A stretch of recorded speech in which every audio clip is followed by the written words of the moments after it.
आपको श्याम बाबा की चैनल को सब्सक्राइब जरूर करें, क्यों मैं आपके लिए ऐसी और सच्ची कहानी लाता रहूंगा। बोल खाटू की जय। खाटू श्याम को कलयुग में पूजने का ये है सबसे बड़ा कारण। राजस्थान के सीकर में मौजूद खाटू श्याम का मंदिर भगवान श्री कृष्ण के मंदिरों में सबसे ज्यादा लोकप्रिय है। हिंदू धर्म में खाटू श्याम को कलयुग में श्री कृष्ण का अवतार माना जाता है। राजस्थान के सीकर में खाटू श्याम का मंदिर भारत में कृष्ण भगवान के मंदिरों में सबसे ज्यादा प्रसिद्ध है।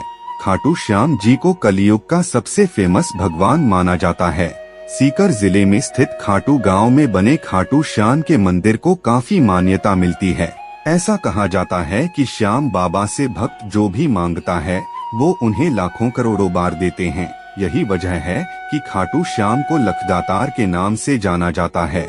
हिंदू धर्म के अनुसार खाटू श्याम को कलयुग में कृष्ण का अवतार माना जाता है। चलिए आज हम आपको खाटू श्याम मंदिर के बारे में कुछ दिलचस्प बातें बताते हैं।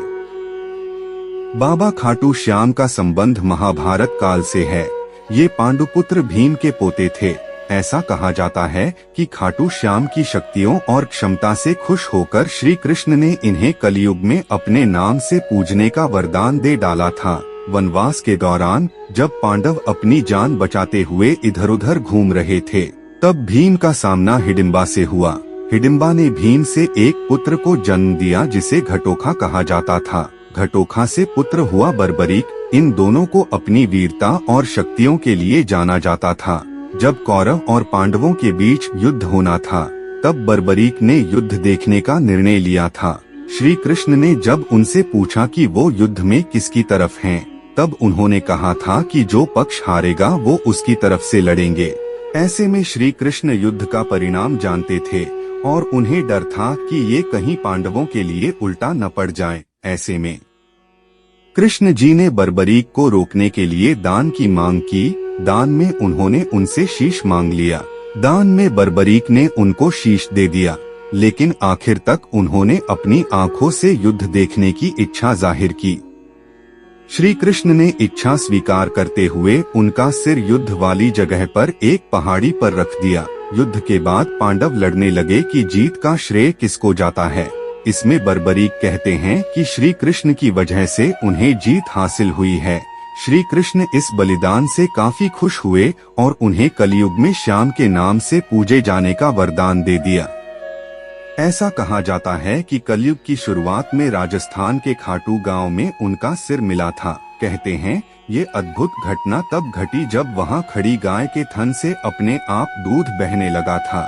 इस चमत्कारिक घटना को जब खोदा गया तो यहाँ खाटू श्याम जी का सिर मिला। अब लोगों के बीच में ये दुविधा शुरू हो गई कि इस सिर का किया जाए। बाद में उन्होंने सर्वसम्मति से एक पुजारी को सिर सौंपने का फैसला किया। इसी बीच क्षेत्र के तत्कालीन शासक रूप सिंह को मंदिर बनवाने का सपना आया। इस प्रकार रूप सिंह चौहान के कहने पर इस जगह पर मंदिर निर्माण शुरू किया गया और खाटू श्याम की मूर्ति स्थापित की गई। 1027 में रूप सिंह द्वारा बनाए गए मंदिर को मुख्य रूप से एक भक्त द्वारा मॉडिफाई किया गया था। दीवान अभय सिंह ने 1720 में इसका पुनर्निर्माण कराया था। इस प्रकार मूर्ति को मंदिर के मुख्य गर्भगृह में स्थापित किया गया। मंदिर का निर्माण पत्थरों और संगमरमर का उपयोग करके किया गया है। द्वार सोने की पत्ती से सुशोभित है। मंदिर के बाहर जगमोहन के नाम से जाना जाने वाला प्रार्थना कक्ष भी है। खाटू श्याम का मंदिर जयपुर से 80 किलोमीटर दूर खाटू गांव में मौजूद है। खाटू श्याम जी पहुंचने के लिए सबसे पास का रेलवे स्टेशन रिंगस है, जहां से बाबा के मंदिर की दूरी 18.5 किलोमीटर है। रेलवे स्टेशन से निकलने के बाद आपको मंदिर के लिए टैक्सी और जीप ले सकते हैं। अगर आप फ्लाइट से जा रहे हैं तो सबसे नजदीकी एयरपोर्ट जयपुर इंटरनेशनल एयरपोर्ट है। यहां से मंदिर की दूरी 95 किलोमीटर है। अगर आप दिल्ली से बाय रोड खाटू श्याम मंदिर जा रहे हैं तो आपको पहुंचने में करीबन 4 से 5 घंटे का समय लगेगा। राजस्थान के सीकर जिले में बाबा खाटू श्याम का भव्य मंदिर स्थित है। बाबा खाटू श्याम को कलयुग में श्री कृष्ण का अवतार माना जाता है।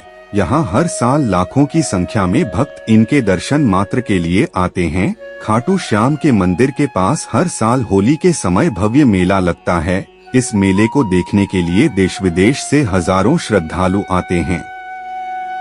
कहा जाता है खाटू श्याम बाबा की पूजा करने से भक्तों की सभी मनोकामनाएं पूर्ण होती है और साथ ही घर में बिगड़े काम बन जाते हैं। बाबा श्याम सभी की मुरादें पूर्ण करते हैं और रंग को भी राजा बना देते हैं। तो आइए श्याम बाबा का इतिहास और महत्व को विस्तार से जानें। शास्त्रों के अनुसार बाबा खाटू श्याम की मान्यता महाभारत काल से ही है। कहा जाता है कि यहाँ पांडुपुत्र अति बलशाली भीम के पौत्र है। पहले इन्हें बर्बरीक के नाम से जाना जाता था। उन्होंने अपनी माँ और भगवान श्री कृष्ण से युद्ध कला सीखी। इसके बाद इन्होंने माँ नवदुर्गा की घोर तपस्या की। इनकी इस तपस्या से प्रसन्न होकर माता ने इन्हें 3 अमोघ बाण दिए और साथ ही अग्रदेव जी ने भी इनकी भक्ति से प्रसन्न होकर उन्हें एक धनुष प्रदान किया। इन दोनों दिव्य फल के कारण यह तीनों लोकों में विजय प्राप्त कर सकते थे। कथा के अनुसार बाबा खाटू श्याम की अपार शक्ति और क्षमता से प्रसन्न होकर भगवान श्री कृष्ण ने इन्हें कलयुग में अपने नाम से पूजे जाने का वरदान दिया। तब से ही बाबा खाटू श्याम को कलयुग का श्री कृष्ण माना जाता है। खाटू श्याम का इतिहास। पौराणिक कथा के अनुसार पांडवों पुत्रों के साथ लाक्षागृह की घटना होने के बाद वन वन भटकते पांडवों की मुलाकात हिडिंबा नामक राक्षसी से हुई। हिडिंबा भीम को अपने पति के रूप में प्राप्त करना चाहती थी। इसी कारण से माता कुंती की आज्ञा मानकर भीम और हिडिंबा का विवाह हुआ, जिससे उन दोनों को एक पुत्र प्राप्त हुआ जिसका नाम घटोत्कच था।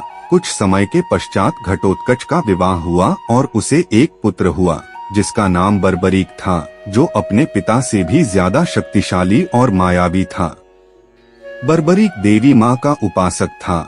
उन्होंने देवी माँ को प्रसन्न कर 3 दिव्य बाग प्राप्त किए, जो किसी भी लक्ष्य को भेद के वापस बर्बरीक के पास सुरक्षित आ जाते थे। कथा के अनुसार महाभारत के युद्ध के दौरान बर्बरीक युद्ध देखने और शामिल होने के इरादे से कुरुक्षेत्र की ओर प्रस्थान कर रहे थे।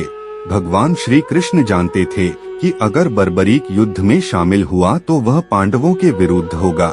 इसी कारण से श्री कृष्ण बर्बरीक को रोकने के लिए एक गरीब ब्राह्मण के रूप में बर्बरीक के समक्ष खड़े हो गए और उनसे पूछा कि तुम कौन हो और युद्ध भूमि कुरुक्षेत्र क्यों जा रहे हो। जवाब में बर्बरीक ने बताया कि वह भी एक योद्धा है जो इस युद्ध में शामिल होना चाहता है। इसी कारण से मैं युद्ध भूमि जा रहा हूँ। श्री कृष्ण ने उसकी परीक्षा लेने के लिए एक बाण चलाने को कहा, जिससे पीपल के पेड़ के सारे पत्तों में छेद हो गया सिवाय एक पत्ते के जो कि श्री कृष्ण के पैर के नीचे था। भगवान श्री कृष्ण ने कहा कि तुम तो बहुत ही पराक्रमी हो, मुझ गरीब को कुछ दान नहीं दोगे।